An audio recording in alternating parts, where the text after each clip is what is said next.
جب رزق تنگ ہونے لگے صدقہ دے کے رب سے کاروبار کر لو، صدقے سے تمہارے رزق میں اضافہ ہوگا۔ یہ رب کا وعدہ ہے اور اللہ کے وعدے جھوٹے نہیں ہو سکتے۔ رزق کی برکت کا ایک اور بہت بڑا ذریعہ النکاح ہے۔ فرمایا اگر تم نکاح کرو گے، تم فقیر ہو وہ تمہیں غنی کر دے گا۔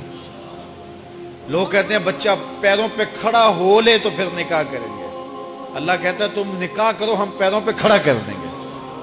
ہمارا فلسفہ اپنا ہے، اس کا حکم اپنا ہے۔ وہ کہتا ہے ابھی تو یہ اپنے لیے نہیں کماتا، تو جو آئے گی اس کو کہاں سے کھلائے گا؟ میاں جس نے آنا ہے اس نے اپنا رزق لے کے آنا ہے۔ تو بچوں کی شادیاں کرو، اگر وہ جوان ہو گئے رزق نصیب ہوگا۔ اپنے اہل خانہ کو نماز کے حکم دینے سے رزق بڑھتا ہے، کیونکہ جو صبح کا وقت ہوتا ہے یہ رزق کے بٹنے کا وقت ہوتا ہے، اور جس گھر میں صبح کے وقت لوگ سوئے ہوئے ہوتے ہیں وہاں بے برکتیاں ہوتی ہیں۔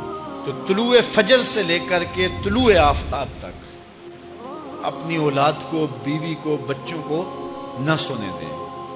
اس وقت رزق بٹنے کے لمحے ہوتے ہیں۔ کثیر دعائیں مانگیں، تلاوت کلام مجید پڑھیں، اور نماز فجر مرد حضرات مسجدوں میں جا کے باجماعت ادا کریں، اور گھروں میں جو ہے وہ بیٹیاں بہنیں مصلے بچھا لیں، تو اللہ کی رحمتوں کا نزول ہوگا۔ اب ایک حدیث میں رزق کے اضافے کا ایک اور نسخہ ارشاد کیا گیا۔ میرے حضور نے فرمایا جو شخص یہ چاہتا ہے کہ اس کے رزق میں برکتیں ہو اور اس کی عمر میں اضافہ ہو تو وہ اپنے رشتہ داروں کے ساتھ سلوک اچھا کرے۔ رشتہ داروں کے ساتھ اگر اچھا سلوک کرو گے تو پھر تمہارے رزق میں برکت ہو۔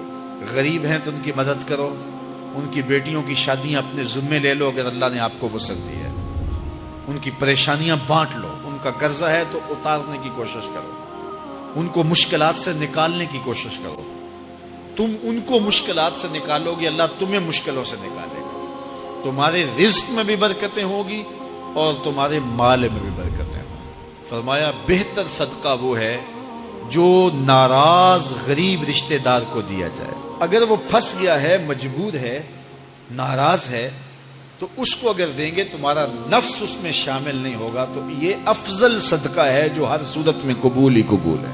رزق کے اضافے کا ایک اور سبب الاحسان الی الضعفاء، جو کمزور لوگ ہیں ان کے ساتھ اس نے سلوک کرنا۔ الانفاق علی طلبۃ العلم، طالب علموں پہ خرچ کرنا، یہ بھی رزق میں اضافے کا سبب اور ذریعہ ہے۔ وہ حضرت بابا فرید نے کہا نا چھٹا رکن دین کا روٹی ہے۔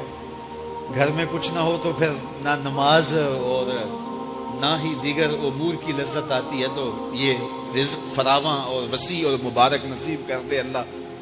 تو اس کے لیے ایک اور وظیفہ میں دیتا ہوں، اور وہ یہ کہ مغرب کے بعد 21 مرتبہ سورۃ الکوثر پڑھ لیں، کثرت ہو جائے گی انشاءاللہ۔ اول خدوشی پڑھ لیں، 5-7 منٹ لگتے ہوں گے، تو سورہ کوثر 21 مرتبہ روزانہ مغرب کی نماز کے بعد پڑھیں۔ اور اگر بہت زیادہ مسائل ہیں تو ہر نماز کے بعد پڑھ لیں، تو انشاءاللہ آپ دیکھیں گے کہ گھر میں برکتیں اترتی محسوس ہوں گی، انوار کا نزول ہوتے محسوس کریں گے۔ تو یہ وہ رزق کے اسباب ہیں، اگر ہم اختیار کر لیں تو ہم اللہ کی خاص رحمتوں کے حقدار ہوں گے۔